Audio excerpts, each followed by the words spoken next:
Pharmacology की unit second, pharmacology of commonly used antiseptics and disinfectants. ठीक है, इनके बारे में हम इस यूनिट में पढ़ने वाले हैं। फर्स्ट यूनिट थी इंट्रोडक्शन टू फार्माकोलॉजी, वो हमने कंप्लीट की है, एक एक टॉपिक इन डिटेल पढ़ा है। ठीक है, उसकी प्लेलिस्ट बन गई है, चैनल पे आपको मिल जाएगी। अब देख लेते हैं pharmacology of commonly used antiseptics and disinfectants. तो सबसे पहले इंट्रोडक्शन देख लेते हैं कि ये क्या होते हैं। ठीक है, antiseptics and disinfectants are substances. क्या होते हैं ये? सब्सटेंस होते हैं which are used to kill or inhibit the growth of micro organisms. ये किस लिए यूज़ किए जाते हैं? जो माइक्रो ऑर्गेनिजम्स होते हैं, ठीक है, जैसे कि बैक्टीरिया हो गए, वायरस हो गए, फंगी हो गए, इनको किल करने के लिए या इनकी ग्रोथ को इनहिबिट रोकने के लिए ये जो होते हैं एंटीसेप्टिक्स और डिसइंफेक्टेंट्स यूज़ किए जाते हैं। ठीक है, आगे देखिए, antiseptics are safe to use on living tissues. जो एंटीसेप्टिक्स होते हैं ये लिविंग टिश्यू पे अगर इनको यूज़ किया जाता है तो ये सेफ होते हैं। Whereas disinfectants are used on inanimate objects. और जो डिसइंफेक्टेंट्स होते हैं, ठीक है, उनको कहाँ पे यूज़ किया जाता है? उनको यूज़ किया जाता है इनएनिमेट ऑब्जेक्ट्स यानी कि नॉन लिविंग ऑब्जेक्ट्स पे, जैसे कि सर्जिकल इंस्ट्रूमेंट्स से जो माइक्रो ऑर्गेनिजम्स होते हैं उनकी ग्रोथ को इनहिबिट करने के लिए और उनको किल करने के लिए डिसइंफेक्टेंट यूज़ किए जाते हैं। Disinfectants are non suitable for use on living tissues. जो डिसइंफेक्टेंट्स हैं अगर इनको लिविंग टिश्यू पे यूज़ किया जाएगा तो ये नॉट सुइटेबल है। ठीक है, लिविंग टिश्यूज़ के लिए नॉट सुइटेबल है, लिविंग टिश्यू पे इनका यूज़ नहीं किया जाता। Antiseptics and disinfectants are collectively called as germicides. जो एंटीसेप्टिक्स और डिसइंफेक्टेंट्स होते हैं इनको कलेक्टिवली क्या बुलाते हैं? जर्मिसाइड्स। ठीक है, आगे देखिए, एक्टिविटी, जो जर्मिसाइड्स होते हैं क्या होते हैं? Activity against spores. जो माइक्रोब्स के स्पोर्स होते हैं उनके अगेंस्ट इनकी एक्टिविटी होती है। इनका एक्शन रैपिड होता है।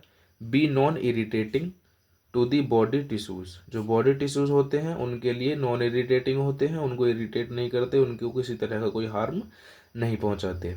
And non damaging to the surgical instruments. और जो सर्जिकल इंस्ट्रूमेंट्स होते हैं उनके लिए भी नॉन डैमेजिंग होते हैं। And other non living objects. और जो दूसरे नॉन लिविंग ऑब्जेक्ट्स होते हैं उनके लिए भी ये क्या होते हैं? नॉन इरिटेटिंग होते हैं। The activity of germicide is directly proportional to the period of contact with the micro organism. मतलब जो जर्मिसाइड की एक्टिविटी है वो कब तक चलेगी? जब तक वो कॉन्टैक्ट में रहेगी माइक्रो ऑर्गेनिज्म के। ठीक है, ये सीधी सी बात है कि जो जर्मिसाइड की एक्टिविटी है वो माइक्रो ऑर्गेनिज्म के कॉन्टैक्ट में जर्मिसाइड तब जब तक रहेगा तब तक उसकी एक्टिविटी चलती रहेगी। ठीक है, आगे देखिए, प्रेजेंस ऑफ ब्लड, पस और ऑर्गेनिक मैटर जैसे कि सॉइल हो गई है ना, में reduce the activity of some germicides. कुछ जर्मिसाइड्स की एक्टिविटी को ये कम कर देते हैं। ठीक है ना, अगर ब्लड होगा, पस होगा, ऑर्गेनिक मैटर की प्रेजेंस है तो वो जर्मिसाइड की एक्टिविटी को रिड्यूस कर देगा। अब देख लेते हैं ये दो चीज़ें क्या, ये दो टॉपिक हैं, दो टर्म यूज़ किए जाते हैं, स्टेरिलाइजेशन और डिसइंफेक्शन। तो ये क्या होते हैं? स्टेरिलाइजेशन होता है complete elimination of all pathogenic organisms and their spores. जो पैथोजेनिक ऑर्गेनिज्म होते हैं, ठीक है ना, उनका पूरी तरह से एलिमिनेशन करना, पूरी तरह से उनको किल करना, उनके जो स्पोर्स हैं उनको पूरी तरह से एलिमिनेट कर देना स्टेरिलाइजेशन होता है। ठीक है, स्टेरिलाइजेशन में क्या होता है? जो गुड गुड ऑर्गेनिज कुछ गुड माइक्रोब्स भी होते हैं हमारे लिए फ़ायदेमंद होते हैं, वो भी इसमें एलिमिनेट किए जाते हैं, एलिमिनेट हो जाते हैं पूरी तरह से। ठीक है, और डिसइंफेक्शन में क्या होता है? Reduction in the number of pathogenic organisms to a non harmful level. एक नॉन हार्मफुल लेवल पे हमारे टिश्यूज़ को हमें कोई हार्म नहीं होता, लेकिन जो पैथोजेनिक ऑर्गेनिजम्स होते हैं उनको क्या होता है? उनके नंबर में रिडक्शन होता है। ठीक है, पूरी तरह से ख़त्म नहीं होते डिसइंफेक्शन में। तो अभी हमने देखा इंट्रोडक्शन, एंटीसेप्टिक्स और डिसइंफेक्टेंट्स क्या होते हैं। अब देख लेते हैं इनका क्लासिफिकेशन। ठीक है, इनको कैसे क्लासिफाई किया गया डिसइंफेक्टेंट्स और एंटीसेप्टिक्स को। तो फिनोल डेरिवेटिव्स होते हैं। ठीक है, जैसे कि इसमें क्या क्या आएगा? फिनोल डेरिवेटिव्स में फिनोल, क्रिसोल, ठीक है, क्लोरे क्लोरोक्सीलेनोल, हेक्साक्लोरोफीन, ठीक है, हेलोजन्स होंगे, इनमें क्या आएंगे आयोडीन, आयोडोफोर्स, क्लोरीन, क्लोरोफोर्स। अब ये क्या होते हैं, इनके मैकेनिज्म ऑफ एक्शन कैसे होते हैं और ये हमारी बॉडी पे कैसे इम्पैक्ट डालते हैं, इंस्ट्रूमेंट्स को कैसे डिसइंफेक्टेंट करते हैं, डिसइंफेक्ट करते हैं, मतलब एंटीसेप्टिक्स और डिसइंफेक्शन का जो ये अपना फंक्शन है कैसे परफॉर्म करते हैं, इसके बारे में आगे वाले लेक्चर्स में देखेंगे। अभी बस हम इनका क्लासिफिकेशन देख रहे हैं, ठीक है, सुपरफिशियल देख रहे हैं, बाकी डीप में भी पढ़ेंगे सब कुछ, ठीक है। ऑक्सीडाइजिंग एजेंट्स होते हैं, ऑक्सीडाइजिंग एजेंट्स क्या काम करते हैं, ऑक्सीडाइज कर देते हैं, और ऑक्सीजन की प्रेजेंस में जो माइक्रोब्स हैं वो अच्छे से ग्रोथ नहीं कर पाते, जैसे पोटेशियम परमैंगनेट है और हाइड्रोजन पेरोक्साइड है, तो डिसइंफेक्शन का काम करते हैं, ठीक है, डिसइंफेक्ट कर देते हैं। बाइगुएनाइड्स होते हैं, ठीक है, जैसे कि क्लोरहेक्सिडीन, पॉलीहेक्सेमिथाइलिन, बाइगुएनाइड, ठीक है, ऑक्टेनिडीन, ये होते हैं बाइगुएनाइड्स, ये भी एंटीसेप्टिक्स और डिसइंफेक्टेंट होते हैं। सोप्स होते हैं जो हम यूज़ करते हैं हैंड वॉशिंग के लिए, हैंड हाइजीन के लिए, जैसे कि soaps of sodium hydroxide and potassium hydroxide, ठीक है। ये इनका क्लासिफिकेशन है, अभी इन सब के बारे में हम पढ़ेंगे आगे वाली वीडियोज़ में, ठीक है।